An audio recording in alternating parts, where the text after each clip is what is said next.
जिस साधक के पास धैर्य के गुण होते हैं वो अपने साधना मार्ग में तो वो सक्षम उच्चतम गति से बढ़ता ही रहता है कि जीवन के जो मानवीय जीवन के जितने भी कोण होते हैं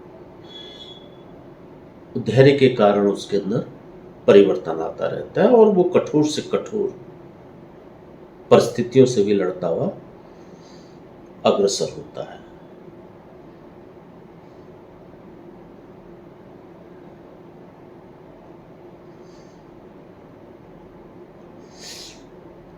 विपरीत परिस्थितियों में भी साधना कर्म में भी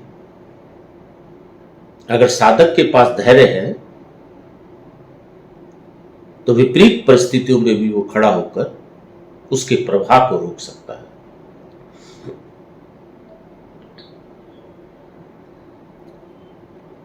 कठिन से कठिन परिस्थितियों में भी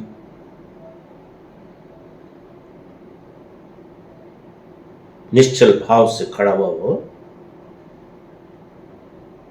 धैर्य को आलिंगनबद्ध करता हुआ वो साधना मार्ग में अग्रसर हो सकता है। खींच और कठोर परिस्थितियां भी अगर साधना कर्म में आती हैं, विचलित करती हैं,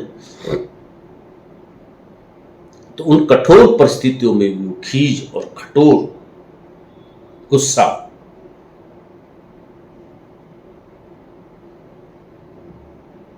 धैर्य के कारण उसको उस पर भी सफलता प्राप्त करने की महारत हासिल होती है।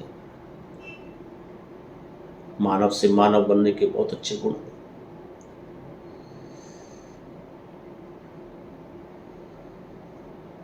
और खींच और कठोर परिस्थितियों में भी गुस्से में भी अगर वो खड़ा हो जाता है तो उसकी जीत होती है। साधक की, मानव की जीत होती है, मनुष्य की जीत होती है।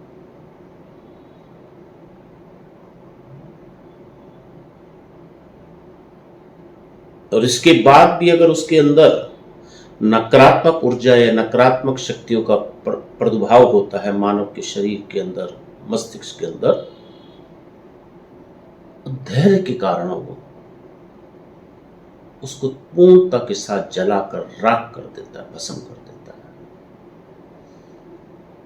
धैर्य उच्च कोटि की सफलता का सूत्र है मानव जीवन में। और धैर्य ऐसे ही नहीं पनपता।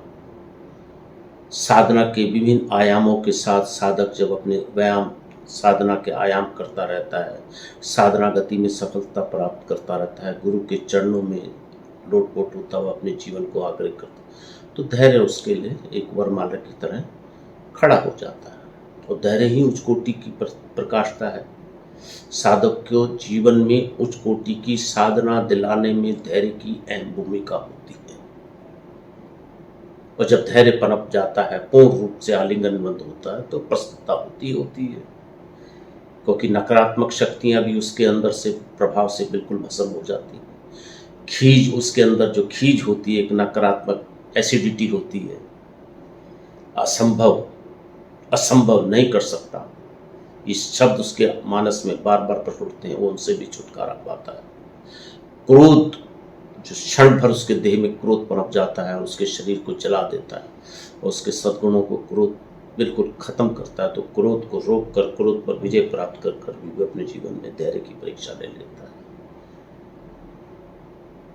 और कठोर से कठोर परिस्थितियां भी उसके जीवन में अगर आती हैं, तेज आंधी तूफान का बहाव भी उस धैर्य की परीक्षा में उसको खड़ा रखता है, मजबूती से चट्टान की भांति खड़ा रखता है, तो वो भी उसकी जीवन की सफलता है।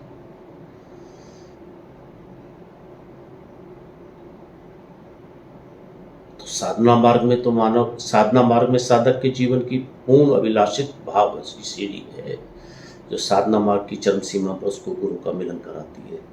और निश्चय ही मानव को मानव जीवन में यह अगर धैर्य हो तो वो विभिन्न परिस्थितियों से लड़ता हुआ अपने जीवन की समस्त ऊर्जा को धैर्य के साथ करता हुआ सकारात्मक पक्ष में भी उठता हुआ और नकारात्मक पक्ष को भस्म करता हुआ अपने मानव जीवन को भी सफल बनाता है। इसमें कोई दो राय वाली बात नहीं है।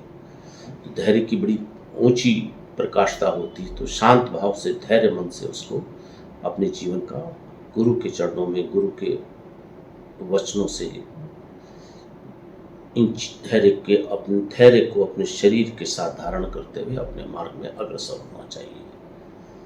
ये साधक की बड़ी ऊंची छलांग है। धैर्य को आलिंगनबद्ध करने की क्रिया है। यह धैर्य तो बिगैर गुरु के, बिगैर साधना कर्म के कभी भी नहीं पनपता, कभी भी नहीं पनपता। यौवन अवस्था में कभी धैर्य नहीं पनप पाएगा जब तक उसको गुरु का सालिंगन प्राप्त न हो।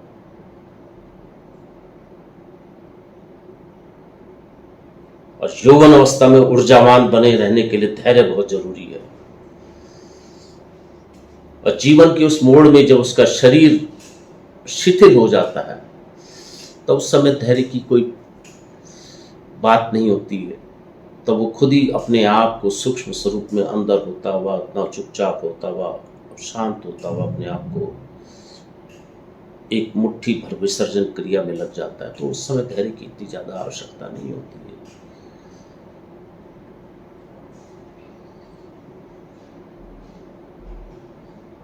हाँ, उस समय वो समाज को विचलित कर सकता है। उस समय अगर उसके पास पूरे जीवन काल का धैर्य का ना हो तो उस समाज को अपनी छोटी छोटी इच्छाएं तृप्त भाव से, अतृप्त भाव से वो परेशान जरूर कर सकता है।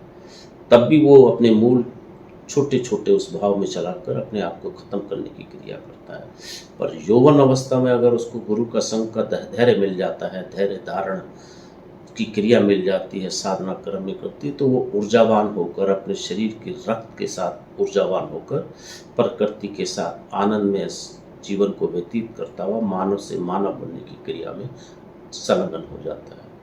तो धैर्य का बड़ा उच्चतम स्थान है। थोड़ी थोड़ी बातों को हमें साधना क्रम में समझना चाहिए और जीवन में